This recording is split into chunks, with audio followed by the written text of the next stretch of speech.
Moideen Sheikh ജീവിച്ച കാലത്തിൽ പട്ടിണിയുടെ അങ്ങേയറ്റമാണ്. അവർ ഭക്ഷണം കഴിച്ചില്ല ഞങ്ങൾക്ക് മാറിയുണ്ട്, അന്നില്ല, കഴിക്കാനില്ല. അദ്ദേഹം പലപ്പോഴും പട്ടിണിയാണ്. അദ്ദേഹത്തിൻ്റെ ഗ്രന്ഥങ്ങളിൽ അദ്ദേഹം തൻ്റെ അനുഭവങ്ങൾ രേഖപ്പെടുത്തി വെച്ച് പലത്തുണ്ട്. ദിവസങ്ങളോളം പട്ടിണിയൊക്കെ അദ്ദേഹം ബഗ്ദാദിൽ പഠിച്ച കാലത്തൊക്കെ ദിവസങ്ങളോളം പച്ചവെള്ളം മാത്രം കുടിച്ചുകൊണ്ട് അദ്ദേഹം കഴിഞ്ഞിട്ടുണ്ട്. കാരണം ഒന്നും അത് കഴിക്കാനൊന്നുമില്ല. അന്ന് ഇന്നത്തെ പോലെ ഹോട്ടൽ സംവിധാനമൊന്നുമില്ല, എന്തെങ്കിലുമൊക്കെ വല്ല വരുമാന മാർഗം അതുമില്ല. അങ്ങനെ ദിവസങ്ങളോളം പട്ടിണി കിടന്ന് പച്ചവെള്ളം കുടിച്ച് കഴിഞ്ഞു പോയതും അവസാനം വിശപ്പ് സഹിക്കവയ്യാതെ ദർസ് പിന്നെ പഠിക്കാൻ കഴിയുന്നില്ല, ഇരിക്കാൻ കഴിയുന്നില്ല, ഒന്നിനും സാധിക്കുന്നില്ല. അത്രയും വിശന്ന് പിടിഞ്ഞ് ഇടങ്ങാറായിട്ട് അദ്ദേഹം പറഞ്ഞു, ഞാൻ പള്ളിക്ക് ഇങ്ങനെ കിടന്ന് അങ്ങോട്ടും ഇങ്ങോട്ട് ഉരുളുന്ന മൊയ്തീൻ ശൈഖ് പറഞ്ഞത്. ആരുമില്ലാത്തതിൻ്റെ പള്ളിയിൽ കിടന്നിട്ട് ഇങ്ങനെ ഉരുണ്ടിങ്ങനെ പോകും. കാരണം ഒരു സ്ഥലത്ത് സ്വസ്ഥമായി ഇരിക്കാൻ പോലും പറ്റുന്നില്ല വിശപ്പിൻ്റെ ഊക്കൊണ്ട്. അപ്പം ഇങ്ങനെ ഉരുണ്ടിങ്ങനെ ആയാൽ ഇത് അറിയാതെ പോകുമല്ലോ എന്ന്. അങ്ങനെയാണ് അദ്ദേഹം പറഞ്ഞത്. ഞാൻ പള്ളിയിൽ നിന്ന് പടിഞ്ഞാറ് ഭാഗത്തേക്ക് ഇങ്ങനെ ഒരു നടന്നു പോയപ്പോൾ അവിടെ ഒരു പ്രത്യേക പുല്ല് കണ്ടു. അപ്പോൾ ഒന്ന് എടുത്തിങ്ങനെ ചവച്ച് നോക്കുമ്പോൾ മധുരമുണ്ട്. അപ്പോൾ ആ തിരക്കടിച്ച മധുരമുണ്ട്, എന്നാൽ അത് കുറച്ച് തിന്നുക.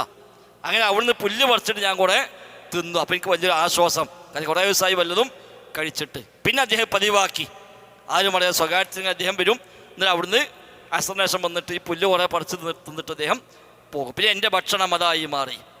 ഒരു ദിവസം ഞാൻ വന്നപ്പോൾ എൻ്റെ കൂടെ പഠിക്കുന്ന ചില കുട്ടികൾ ഈ പുല്ല് കണ്ടുപിടിച്ചിരിക്കുന്നു. അങ്ങനെ ഓലും വന്നിട്ടുണ്ട് തിന്നാൻ. അപ്പം എനിക്ക് ലജ്ജ തോന്നി, ഞാനങ്ങനെ തിന്നാതെ മടങ്ങിപ്പോയി. അതോടെ അതും മുടങ്ങി. പിന്നെ അതും തിന്നാൻ വയ്യ, കാരണം മറ്റുള്ളവർക്ക് തിന്നുന്നുണ്ട്. അപ്പം ഇനിയിപ്പോൾ ഞാൻ ഇത് തിന്നാൻ പറ്റുന്ന പോലും അറിയണ്ട എന്നിരക്ക് ബെല്ലായിന്ന് അദ്ദേഹം ഒഴിഞ്ഞു പോയി എന്നൊക്കെ അദ്ദേഹം പറയുന്നുണ്ട്. അങ്ങനെയാണ് പള്ളിയിൽ വന്നിരിക്കുമ്പോൾ ഒരാൾ അവിടെ പള്ളീൻ്റെ മൂലക്കിൽ നിന്ന് റൊട്ടി കഴിക്കുന്നു. അപ്പോൾ അതിനെ കണ്ടപ്പോൾ എനിക്ക് വല്ലാത്തൊരു പിന്നെ ആവേശം, അയാളിങ്ങനെ തിന്നുകണ്ടപ്പോൾ ഒരു റൊട്ടി കിട്ടാനുള്ള പൂതി. പക്ഷെ ഒരാളോട് ചോദിക്കുക എന്നുള്ളത് ശരിയല്ല. എന്ത് വന്നാലും ഒരു മനുഷ്യരോടും ഒരു സംഗതി ചോദിക്കുക അദ്ദേഹത്തിന് തീരുമാനമാണ്. അപ്പോൾ അതോടെ അദ്ദേഹം ചോദിച്ചില്ല. പക്ഷേ ഈ വരെ കണ്ടപ്പോൾ അയാൾ വിളിച്ചു, വാദം അടുത്ത് വിളിച്ചു, പിന്നെ പരിചയപ്പെട്ടു, അങ്ങനെ ഭക്ഷണം കഴിക്കാൻ ക്ഷണിച്ചു. അപ്പോൾ വേണ്ട എന്ന് പറഞ്ഞ ക്ഷണം നിരസിച്ചു. അപ്പോൾ ഇയാൾ ചോദിച്ചു, ഇവിടെ ജീരാനിൽ വന്ന് ഇവിടെ പഠിക്കുന്ന ഒരു അബ്ദുൽ ഖാദർ എന്ന കുട്ടിയുണ്ട്, ഓൻ എനിക്ക് പരിചയമുണ്ടോ ചോദിച്ചു. അപ്പോൾ അത് ഞാൻ തന്നെയാണ്. അപ്പം ഇയാൾ പറഞ്ഞു, നീ ക്ഷമിക്കണം. അപ്പോൾ എന്താ വെച്ചപ്പോൾ ഞാൻ ജീരാനുകാരനാണ്, ഞാൻ കച്ചവട ആവശ്യാർത്ഥം ഇവിടെ വന്നതാണ്. പോരുമനിൻ്റെ ഉമ്മ എനിക്ക് തരാൻ വേണ്ടി കുറച്ച് പണം എന്നെ ഏൽപ്പിച്ചിരുന്നു. ഞാനിവിടെ വന്നിട്ട് പലപ്പോഴും പലയിടത്തും അന്വേഷിച്ചിട്ടും ഈ അബ്ദുൽ ഖാദറിൻ്റെ ആളെ ഇവിടുന്ന് കണ്ടെത്താൻ കഴിഞ്ഞില്ല. അപ്പോൾ എൻ്റെ കയ്യിലുള്ള പൈസയൊക്കെ കഴിഞ്ഞു, എൻ്റെ ഭക്ഷണം തീർന്നു. അവസാനം ഞാൻ നാട്ടിൽ തിരിച്ചു പോകാൻ നിൽക്കുമ്പോഴാണ് തൽക്കാലം എൻ്റെ ഉമ്മ തന്ന പൈസയിൽ നിന്ന് ഒരു ലക്ഷം എടുത്തിട്ട് ഞാനൊരു റൊട്ടി വാങ്ങി ഇത് തിരിച്ചു പോയിട്ട് ഉമ്മാക്ക് കൊടുക്കാം എന്ന നെയ്യത്തിൽ ഞാൻ തൽക്കാലം അതുകൊണ്ടൊരു ഭക്ഷണം വാങ്ങി. അപ്പോൾ നീ എൻ്റെ അതിഥിയല്ല, ഞാൻ എൻ്റെ അതിഥിയാണ്. അവിടെ ഞാൻ തിന്നത് നീ പൊരുത്തപ്പെട്ടില്ല, എന്നാൽ ബാക്കി എന്നാ പിടിച്ചോ. അപ്പോൾ മുദിശിക്ക് പറഞ്ഞെന്ന് ചോദിച്ചാൽ, അല്ല എനിക്ക് അന്നും വേറൊരാളെ ഔദാര്യം പറ്റേണ്ട സാഹചര്യം അല്ല ഉണ്ടാക്കിയതാന്ന്.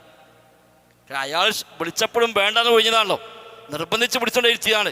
അപ്പോൾ ഒരാളുടെ ഔദാര്യം പറ്റുന്നത് ഇഷ്ടമില്ല, പക്ഷെ എന്നിട്ട് അയാൾക്ക് പറ്റേണ്ടി വന്നല്ലോ എന്നൊരു വിഷമമുണ്ടായപ്പോഴാണ് അവസാനം ഇത് മനസ്സിലായത്, അയാൾ ഔദാര്യം പറ്റിയിട്ടില്ല, എൻ്റെ ഭക്ഷണം അയാൾ കഴിക്കുകയാണ് ചെയ്തത് എന്നൊക്കെ. അപ്പം അന്നത്തെ കാലത്ത് അതായിരിക്കും. അപ്പോൾ ചിലപ്പോൾ ദിവസങ്ങളും പട്ടിണി കിടന്നു ഭക്ഷണം കഴിച്ചിട്ടില്ല അതൊക്കെ പറയുന്നുണ്ട്. അതൊക്കെ ഇല്ലാത്തതുകൊണ്ട് ഉണ്ടായിട്ട് കഴിക്കാവുന്നതല്ല.